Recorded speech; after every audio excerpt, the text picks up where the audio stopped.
Bonjour à tous chers abonnés et téléspectateurs.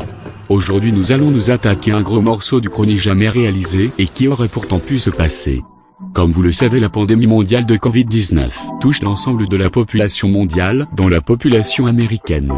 Or, le scénario du film Monster House mettant en scène une maison hantée s'attaquant à l'ensemble des mioches entrant dans la propriété privée de Nevercracker, aurait pu être grandement changé par l'apparition soudaine du Covid-19 dans le film.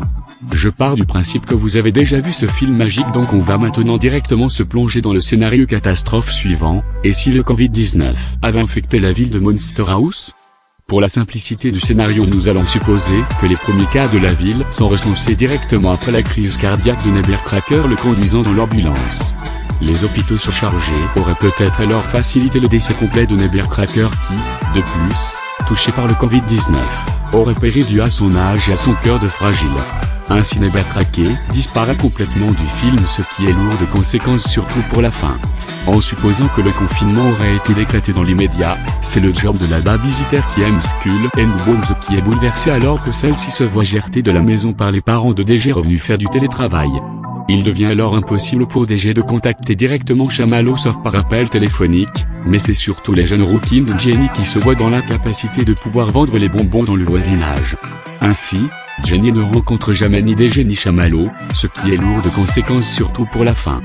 Dans l'ensemble du film, c'est l'esprit d'Halloween qui part en miettes alors que la police est en charge de placer en garde à vue les enfants qui oseraient sortir de chez eux.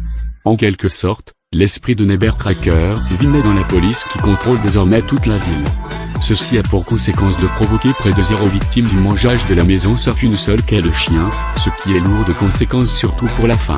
La fermeture des espaces publics empêche aussi toute vente de médicaments et l'utilisation des jeux d'arcade.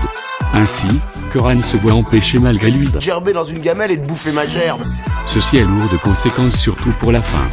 Difficile donc avec tous ces événements de prédire la fin de Monster House, mais perso je pense ça. Avec la mort de Nevercracker, l'esprit de la maison aurait continué à vivre sans consommer aucune victime, mais alors elle aurait tellement eu faim qu'elle se serait mangée elle-même. DG et Chamallow seraient restés puceaux et pareil pour Jenny. Il est aussi fort probable dans ce scénario que la babysitter et Bones seraient aussi restés ensemble car l'embrouille autour de l'alcool ne se serait jamais passée. Coincé.